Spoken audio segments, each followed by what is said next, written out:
गुरु एक जगीत राहता. संस्कृतमध्ये इतकं सुंदर वचन आहे, हरऊ रुष्टे गुरुहुत राहता, गुरव रुष्टे न कष्टन. की हरी रुसला तर काळजी करायचं कारण नाही, कारण गुरु आहे आपल्या पाठीशी, पण गुरु रुसला तर मात्र पंचायत आहे. म्हणून गुरु एक जगीत राहता हे खरं आहे. भूतकाळाचा दुवा आणि भविष्यकाळाचा दिवा म्हणजे गुरु. जो लघु नाही तो गुरु, पण जो लघुला सुद्धा गुरु करतो तो खरा गुरु. की ईश्वराचं गुप्त रूप जो दाखवून देतो तो गुरु.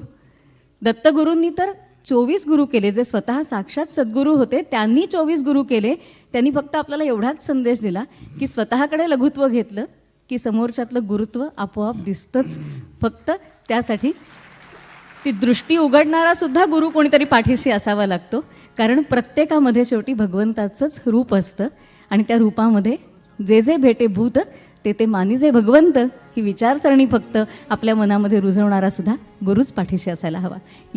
कबीरजींनी एका ठिकाणी असं